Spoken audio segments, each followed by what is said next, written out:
It's all about the Health and Healing Hub experience each and every Saturday on your favorite station between the hours of 2 and 4. ContrastRadio.net. This is the space that we talk nature and natural solutions, self-care, self-love and self-acceptance. The Health and Healing Hub experience. This is where we can heal and develop in healthy and essential ways. Welcome again, everybody. Grab a snack and a nice hot cup of tea, take a seat and just tune in. It's wonderful to have you with us. This is the Health and Healing Hub experience. I am Funmilola and today I'm joined by Cyrlene B. Now, first of all, I want to thank you very much for joining me for what I think is going to be quite insightful. The topic, Healing the Inner Child, My Experience. I'm sure that you'll agree that when it comes to any subject, there's a lot that we've heard time and time again, but sometimes it's the way a particular person has said something which actually makes the penny drop for us and understanding finally comes, or we find yet another angle of looking at something. So can you introduce yourself briefly? Tell us a little bit about yourself and your work. Greetings everybody, my name is Cyrlene B and I am the founder of Britain's Got Reggae, and also I am an author and I'm currently writing my real life experiences which include sexual abuse and rape, racism, maybe Windrush issues, just various things, real life situations that have impacted my life. All right. I was listening to Dr. Karishma Ahuja. She's Indian, and listening to her recently, she teaches that for every 10 to 12 thoughts that we have in the conscious mind, there are 10 to 12 million thoughts in the subconscious mind. So the subconscious mind, she teaches, it doesn't delete anything, but what we can do is we can sort out or reorganize the mind, put the memories, the thoughts that we want to the front, and that way we can set a default to or change the default of our vibration, because the thoughts that you have at the front of your mind control your vibration. And for me, that kind of I don't know if you've heard of that saying that the philosopher Aristotle, he says, give me a child until he's 7 and I will show you the man. Because what he's emphasizing is that period of childhood. I mean, trauma can come anytime, but particularly during that period when you're young is extremely important in your development. And tell us a bit more about you. Tell us about the beginning. I can relate to both of them things that you said. It's like, not having all your boxes. This is how I describe it. You can't have all your boxes out at the same time. Some have to close. One will close, another one will open. You'll deal with that, and then you'll shut it back. That's how I sort of interpret it with myself, because that is sort of what does happen with me.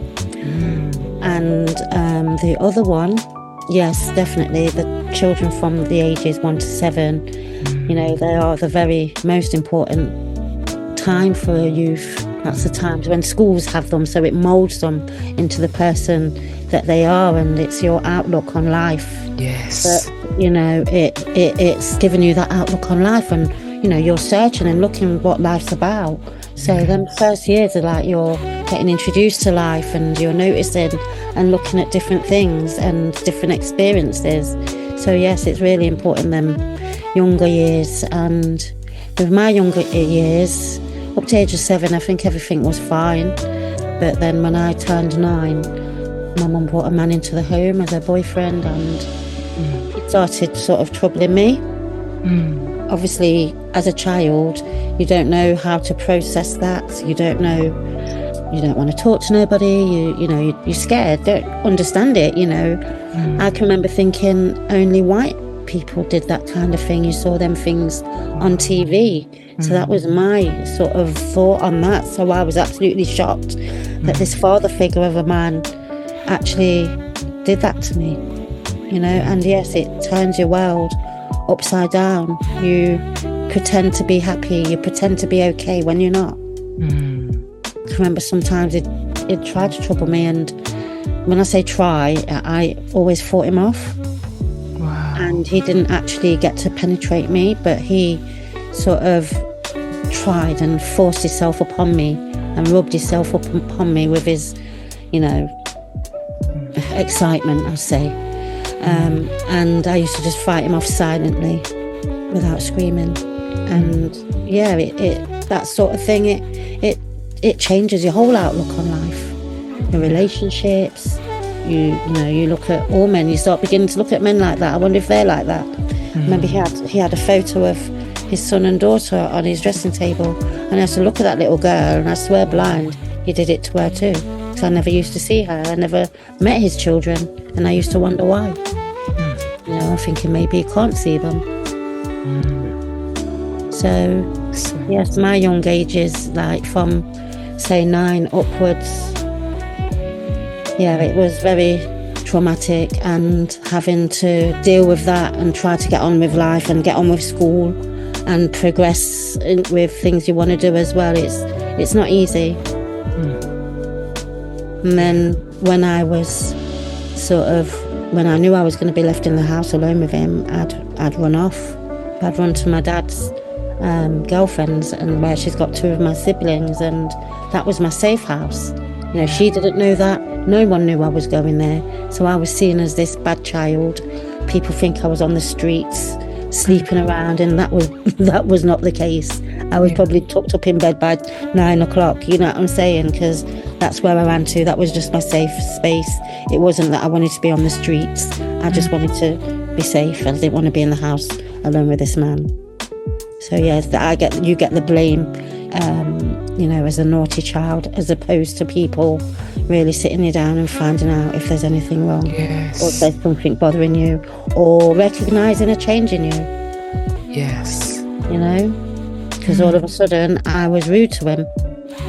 I'm not just rude for no reason. That's why sort of parents really have to look into their children, yes, and recognise and notice these things. Children just don't grow up bad, or just don't go bad like that. There is something that has happened, changes their behaviour, and it comes out probably in the wrong way, out of frustration, out of fear. Yes. And don't know what to do. You're a child, you look up to adults, and yet this adult's doing wrong by you. Yeah, totally get that.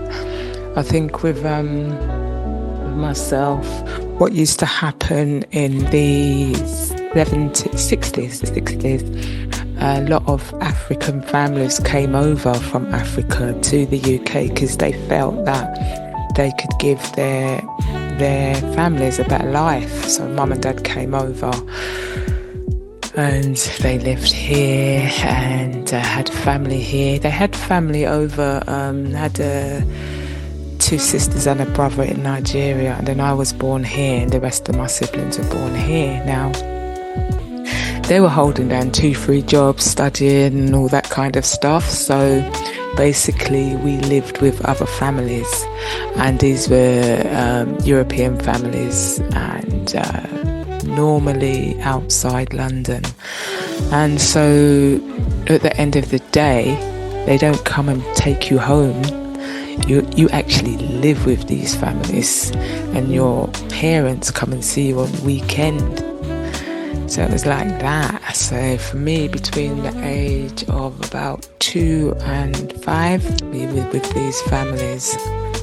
A lot of my stuff was cut out or blocked off, I'd say, because the only clues I had to go on was I was angry when I was growing up, and so I used to get these flashbacks, but I couldn't remember anything else. So I know it's quite horrible what I experienced, although I can't remember, if that makes sense. Yeah, what happens is that the brain does shut stuff off if it's too much. If it's too traumatic, then it gets shut off.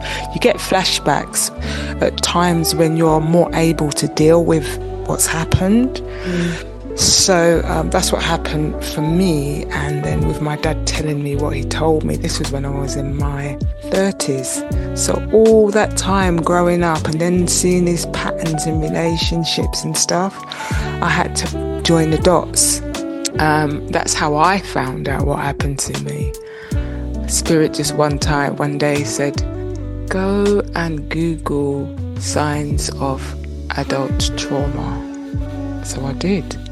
And what I saw, I said, oh my God, it makes sense now. All those years. Yeah, I totally understand too about cutting things off. It's like, I think I was in counselling one day and something that happened to me that I just didn't ever bring up. And I just sobbed. I thought, how do you forget something so awful that happened to you? How do you forget that? So I totally understand where you say you just don't remember. It is like to protect. It's protecting you, you know, till you are ready to sort of unravel it and deal with it. That's right. That's right. And that's where that anger came from. Because can you imagine, you go through whatever type of abuse it is, and you've got no one that you can go and talk to. Yes. You can't. So, and like I said, it's just a thing where I've had to join up the dots. You know, you're just doing the work, isn't it? Yeah. Finding out who you are. Why do you act the way you act at certain times for certain periods? So what I wanted to ask you, how do you personally deal with triggers that might come up? Did you identify them if they did? Years ago, I had to stop watching TV about, say, 20 odd years ago, because I was constantly getting triggered of one thing or the other that impacted my life. If it was something about fathers finding your dad, that would impact me. You know, sexual abuse, rape, anything like that, that would trigger me.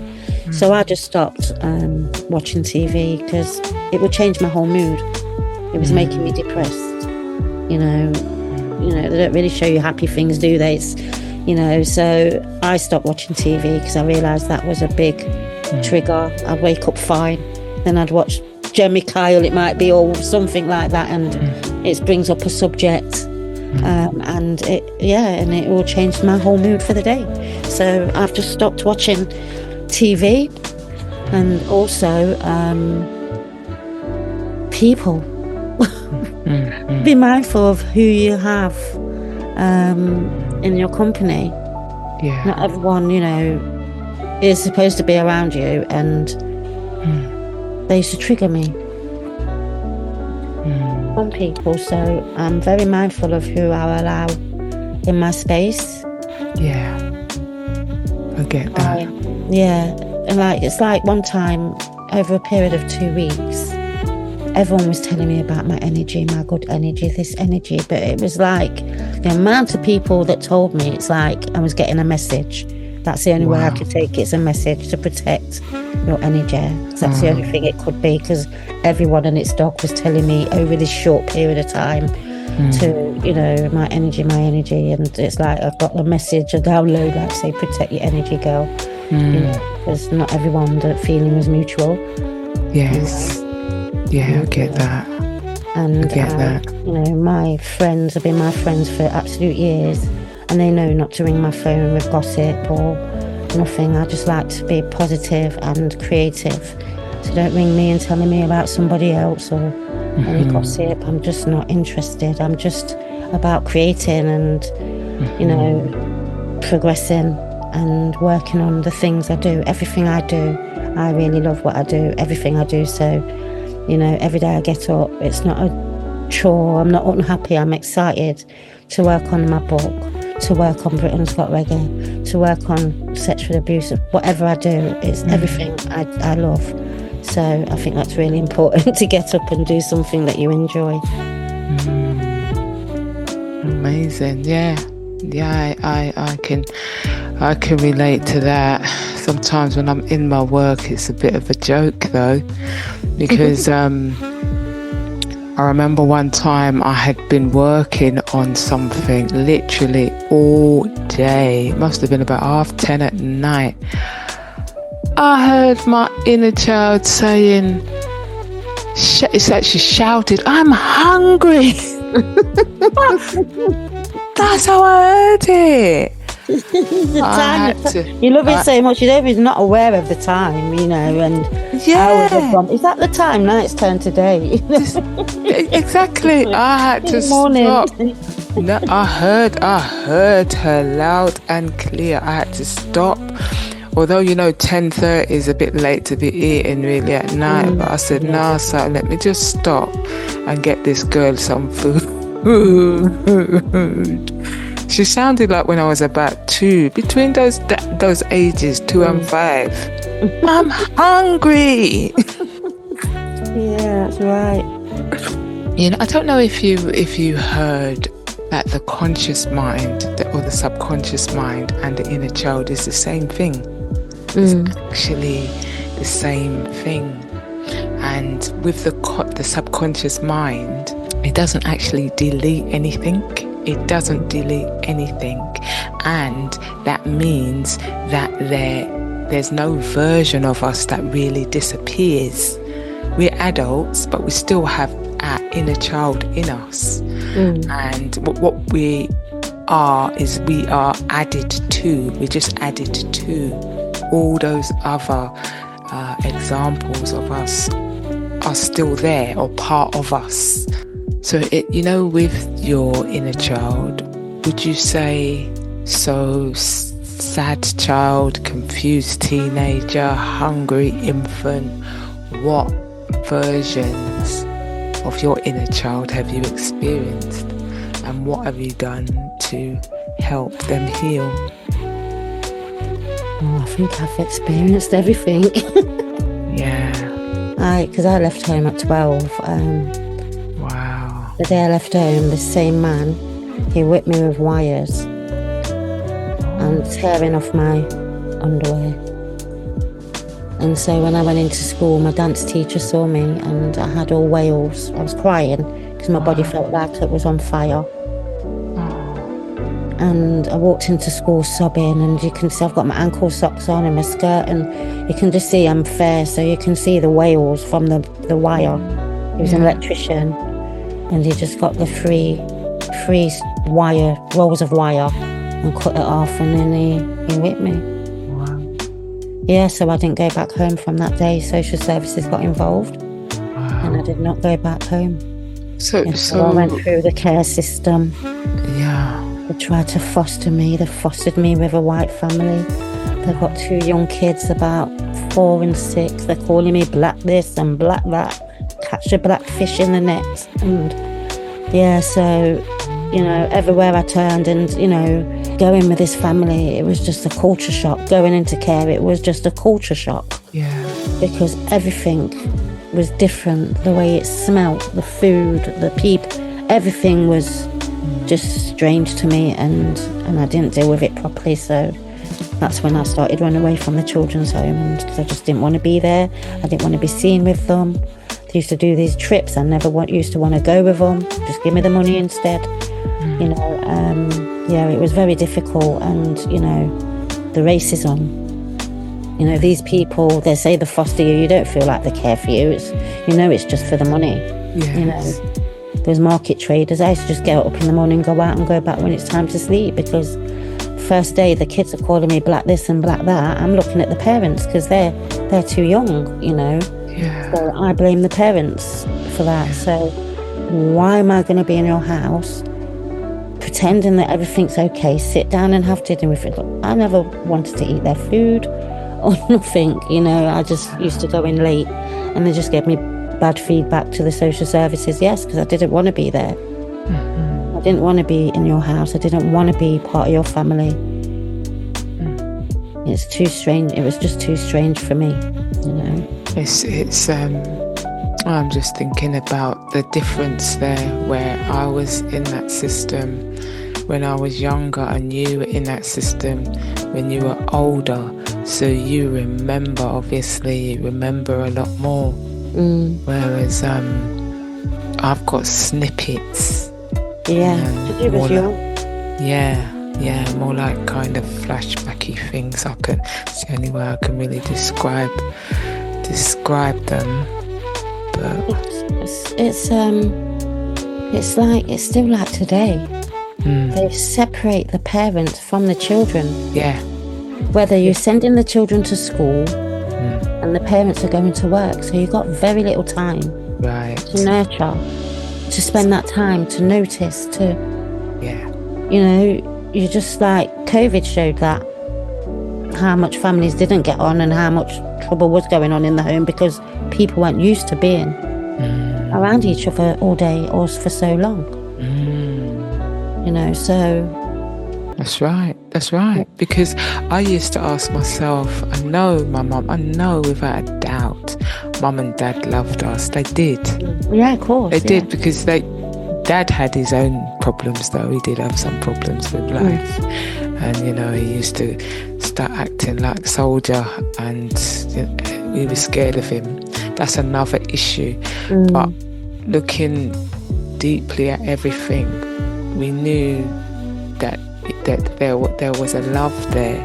But at the same time, I did ask myself, my God, could you not even see that your child was angry? I remember being angry and I could sulk.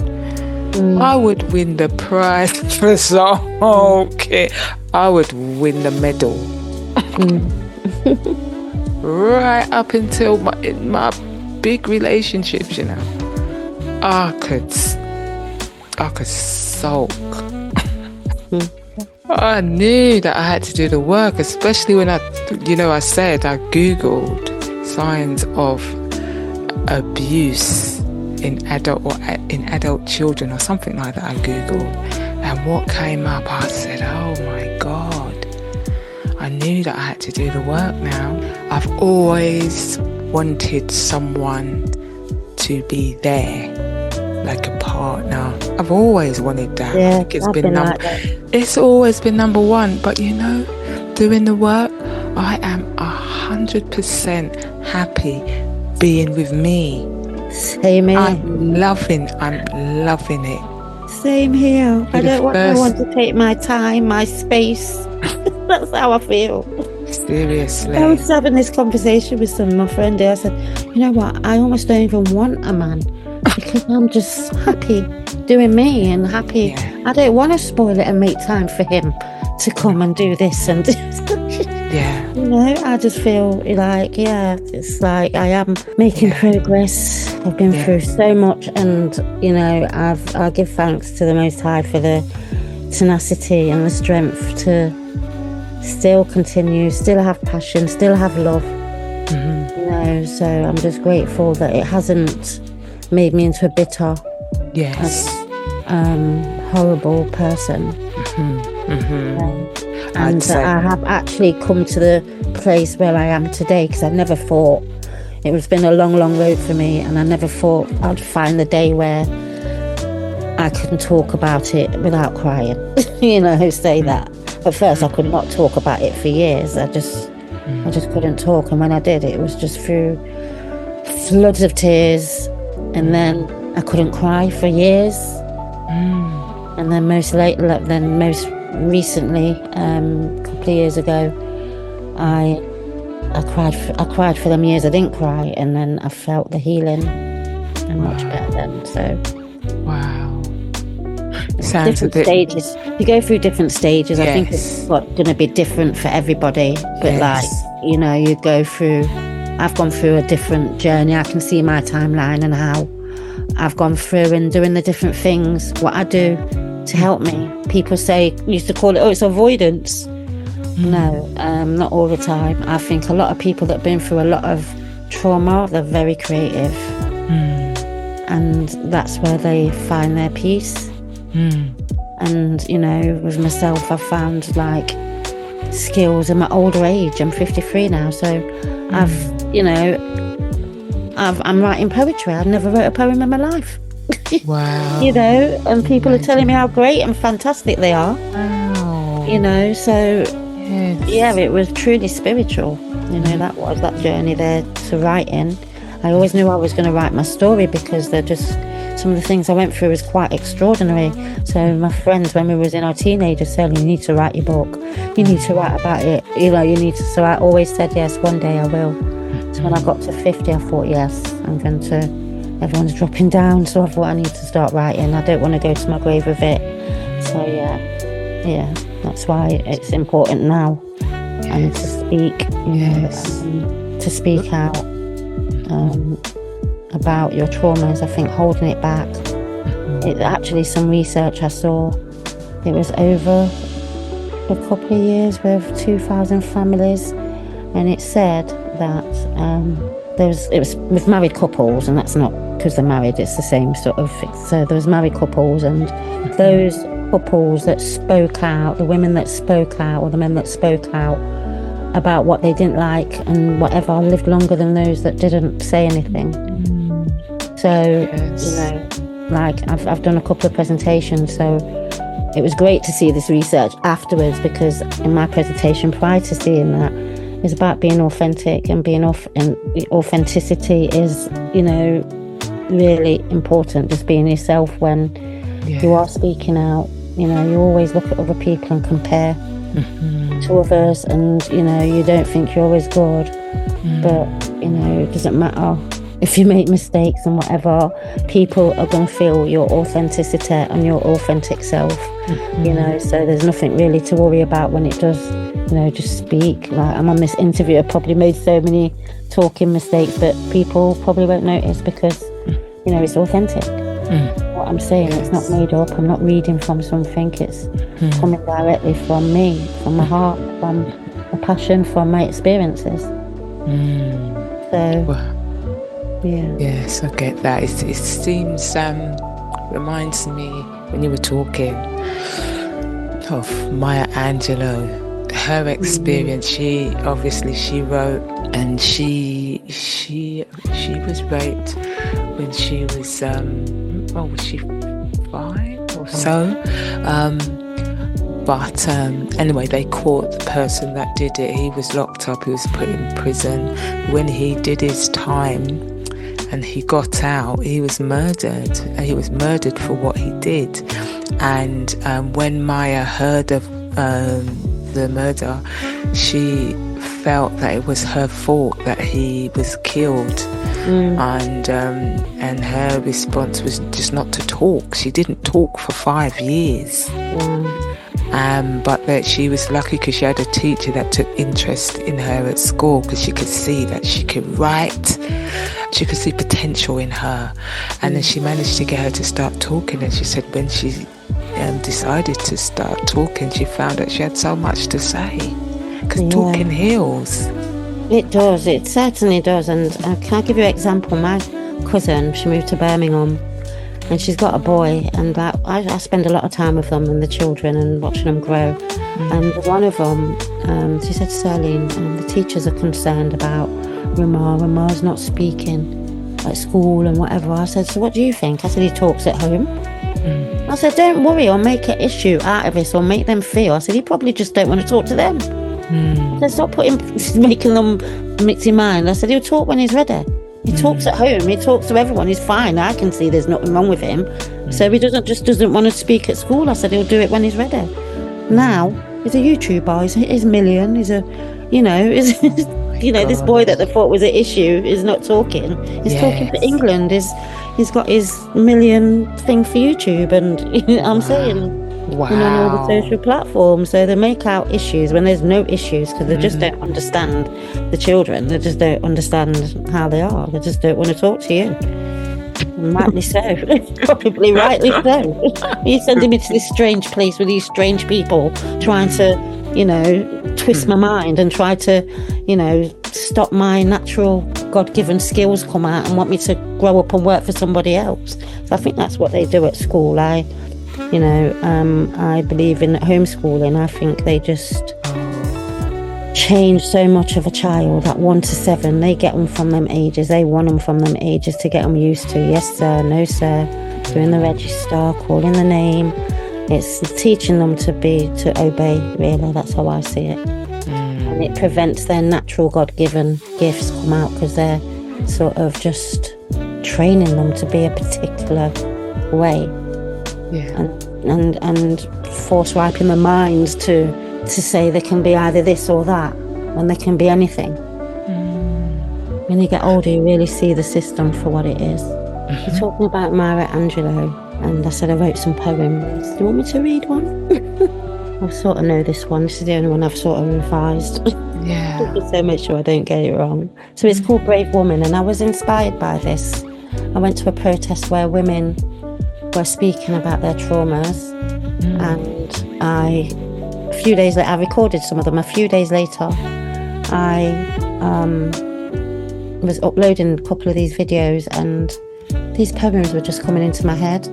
And for the next 2-3 months, I was waking up at 3-4 in the morning, writing 1, 2, 3, 4. It could be several poems in one day. Some days I'd write a few, you know what I'm saying? But I was just waking up, and it truly felt spiritual. And a lot of the words, I'm thinking, is that a word? And I'd look up the word, and it's a word in the right context. I know it was spiritual, because where's it all come from? And this is what I've put in a book. So it's with the editor now. So this one's called Brave Woman, and this is one of the first one that I wrote. And it goes like this. This morning I said a prayer for you all that did, that others would never dare. Standing there talking about your pain and despair, expressing the feelings that you've endured for many a year. We all know that this is going on, but the silence is deafening, and the pain still lingers on. No interest or protection from our brothers that should be here with us standing strong. The many triggers that pop up daily reminds us of what's been taken, our flowers that were so pure. So you tell me, how are we going to forget something that's in our faces, always knocking at the door? The fear, the shame, the guilt, and the what-ifs that run through our minds, when really we're seeking that closure, hoping that one day we will find. We act as though we're alone, going through the motions of life, like we're a million in one, when we need to pull together to get that full picture of that one woman's son. 1 in 3 of us go through this sexual violence, reported in 2013, which means it's far worse today, according to the reality of the data, it seems. Being silent and pushing that abuse to the back of our minds is enabling these women and men to continue with these horrendous crimes. Sisters pulling together, supporting and speaking our truth will give hope, a voice, and no fear for speaking out for our upcoming youth. Yeah, so you were getting downloads. Oh wow. They were downloads. It is definitely pure spirit ran through me, Yes, and it needed to be recorded. And that's what I will be doing. I bought loads of instruments and that. So I want to sort of put my own spin on it instead of going in a studio. Well, I will. I've got a sort of a studio at home, but I need someone to set it up. I bought it a while ago, but it's not set up as a studio. I've used it to play my vinyls. So I'm going to get that set up and start doing the poems and recording them myself and putting the instruments behind them, and then do it as an audio. Awesome. So in terms of thinking about healing, how did you heal? It took me a long time, and you know you're not healed when you're still getting all these triggers and things are changing the way you feel. When I turned 40, and it was my birthday, my 40th birthday, and I was abused at 9, 10, and then I was raped again at 16 and 17 by the same person. So when I turned 40 now, I couldn't believe that these things were still bothering me. And I've allowed this thing to bother me. I'm 40 years old.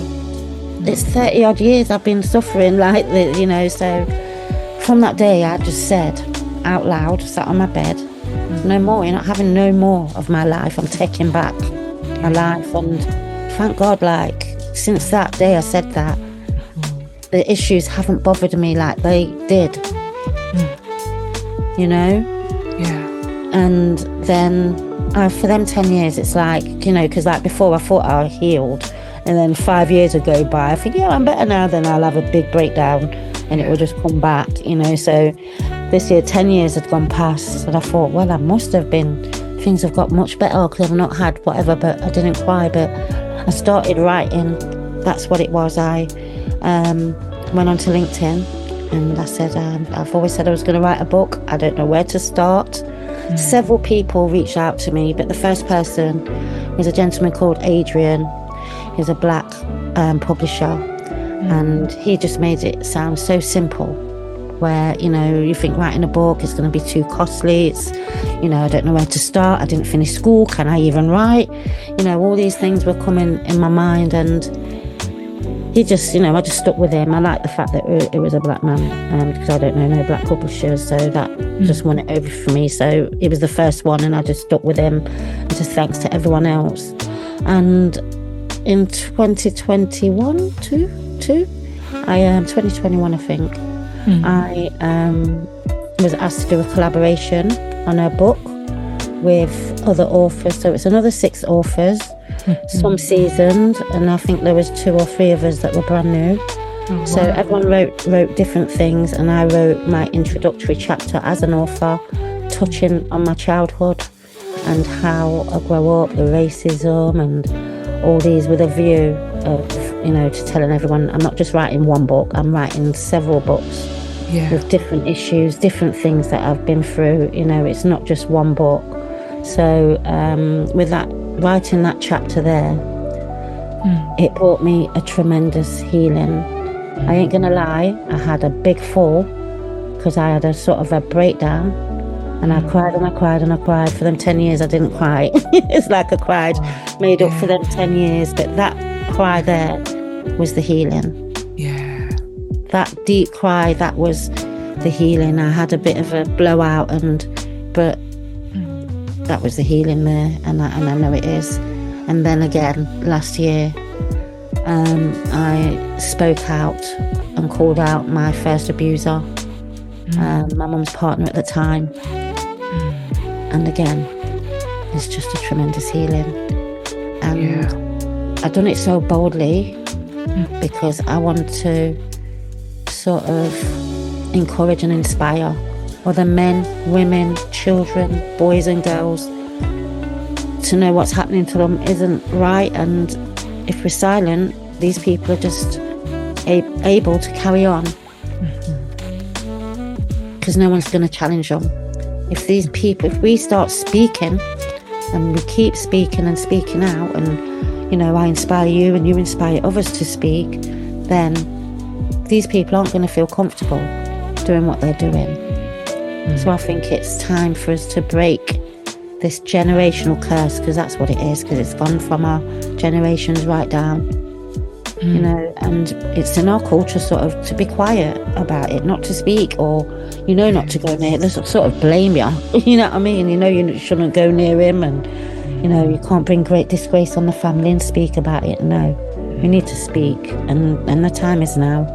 You know, there's young people, like I was young, that are looking for people like us to speak up. When I was young, I was a very outspoken person.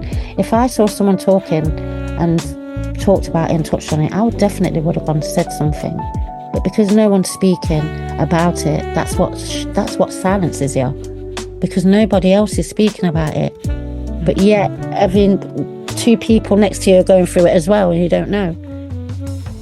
It's true. So true. So in 2013 it was 1 in 13, 1 in 3. And then 2017 is 1 in 2. What do you think it is today?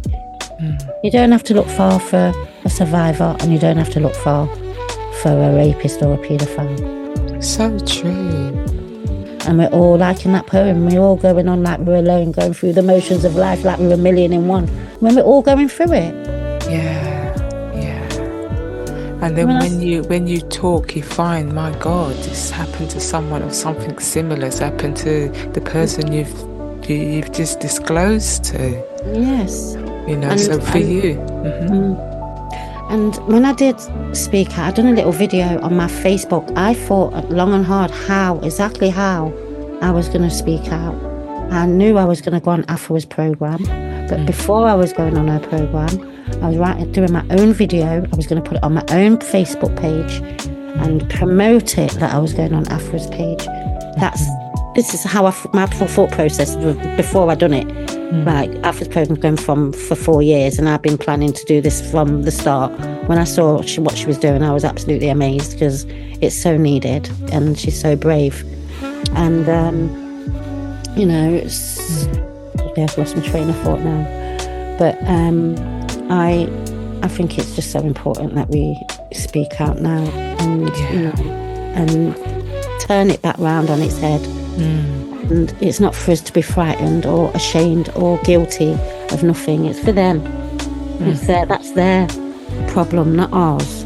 So we were children. We was innocent. We was the ones that were impacted. So we shouldn't be ashamed of anything. What they've done, they should be ashamed of themselves. And what we've got to remember, they've done it to you, they can do it to someone else as well. You know what I mean? It's never just one person. It wasn't right to allow something that's happened such a long time ago to continue affecting me. So part of my healing has been my drumming. Yes. And I just love doing things that I used to do when I was younger, like barefoot walking, having my feet out on the ground. I love it. It's healing. It connects you to the earth. It helps you with your which chakra is it? Your root chakra. Because if you have trauma, then your root chakra is definitely affected. So it just helps to reroot you. But I'd say also when I'm out in nature, that helps me so much. I love it. I went for a walk last week in Leicester. It's the old castle where Anne Boleyn was. It's called Bradgate Park. Yeah. So we went on a brisk, coldish day with my friend and her son. They've got peacocks there. They've got swans there. They've got deer there. So we went for a nice little walk, and it was so nice. It wasn't warm, but it was nice to go for a little walk, and the sun came out. Yeah, it was nice. Yeah. Oh, what? And definitely the drumming, that's what I'm saying. Like, a lot of people go through trauma are very creative. Like I say, the chakra, I bought a singing bowl chakra set. So that's what I've got, and they're healing and helping me to heal. So and like I've got a violin someone gifted me, so I'm learning to play that. Wow. So yeah, lots of things in my older age I've picked up to do what I've never done in my young age, but I'm really enjoying it, and think it's absolutely great to be able to just create and try new things. Don't watch your age, if you know what I mean. So yeah.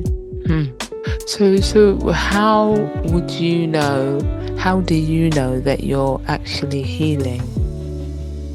I know I'm healing because I can speak boldly about my trauma. I'm not getting triggered like I did before.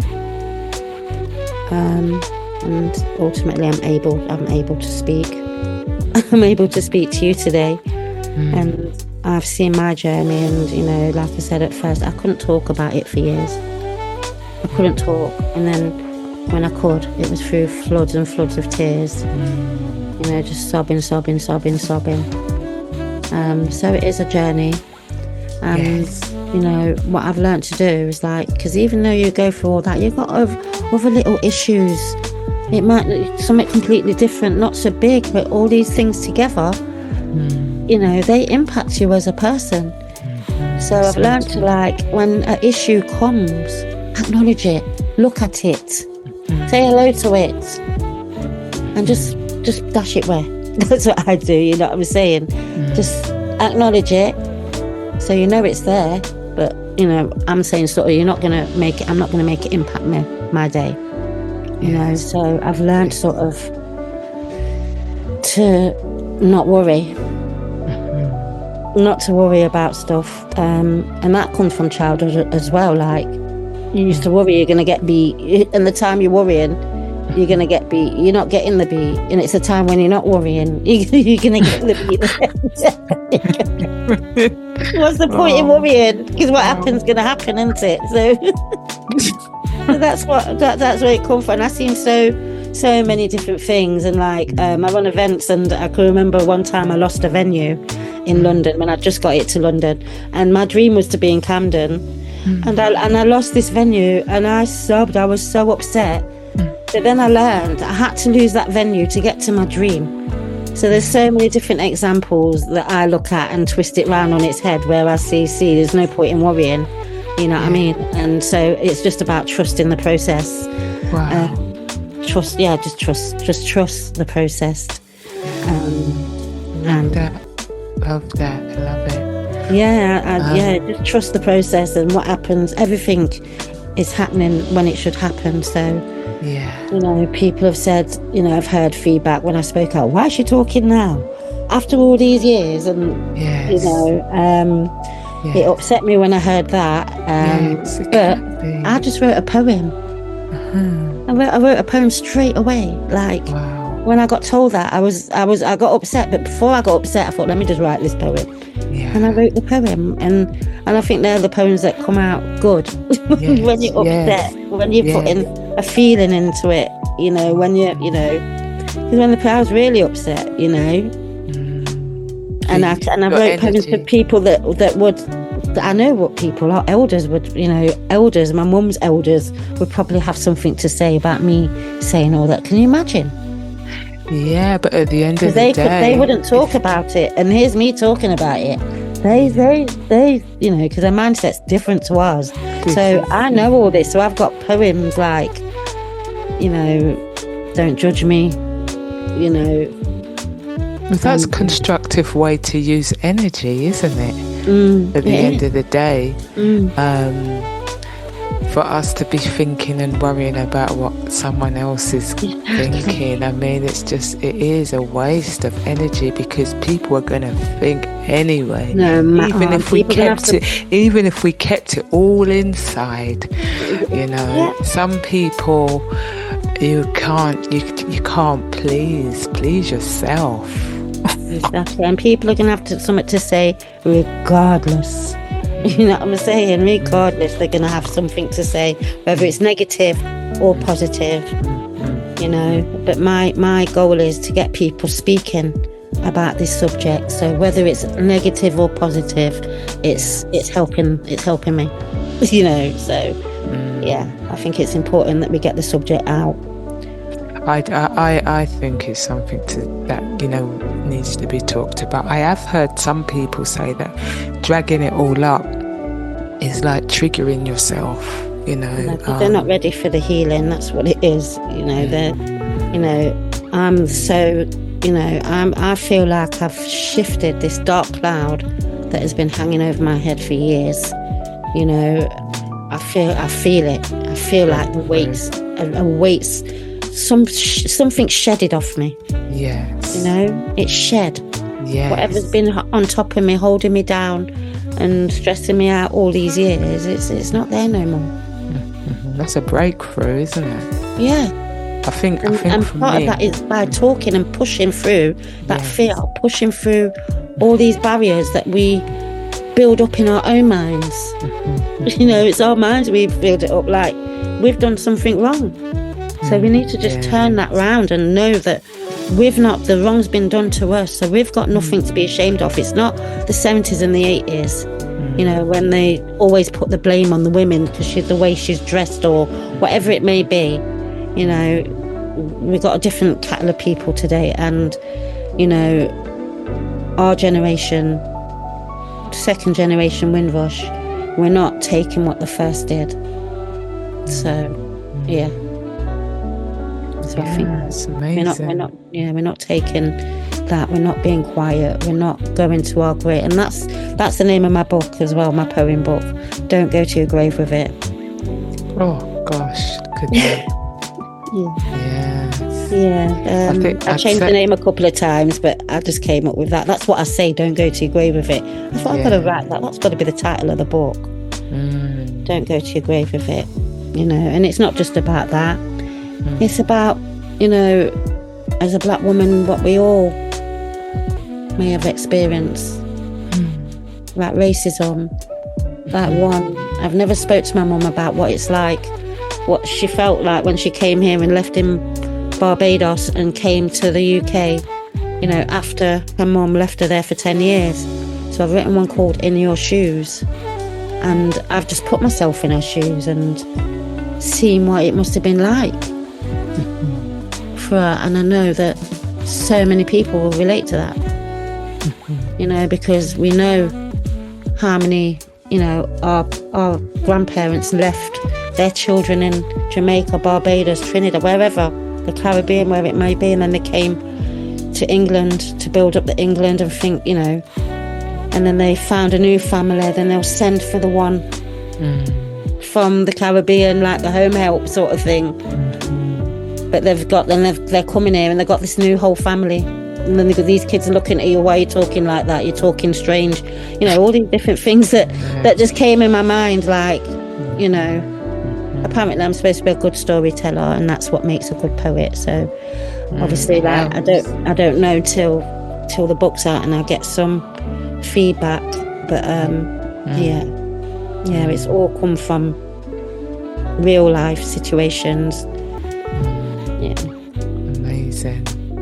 Thank you so much for that. It was wow, very, very impactful. I think I believe that we've shared today. We've shared with the listeners. It's going to be something that they can pick up and use. There's been some gems there. So thank you for sharing as well. Thank you. Oh, I had no idea. Yeah, I could have gone on and on and on. Yeah. It was amazing. Because this is what the platform's for. It's for us to share, to teach, and to learn also. So that's exactly what we've done. And to heal, we're healing each other. We're healing other people. So that's great. It's impactful. So I thank you for that. And please let the listeners know how they can reach you, how they can get more information, how they can find out more about the poetry, etc. So you can catch me on my socials, and it is at Cyrlene UK. That's CYRLENE UK. And you can contact me via my email, cyrleneuk@gmail.com. Thank you. Amazing. That was awesome. I really enjoyed that. Thank you. Wow. And I enjoyed it as well.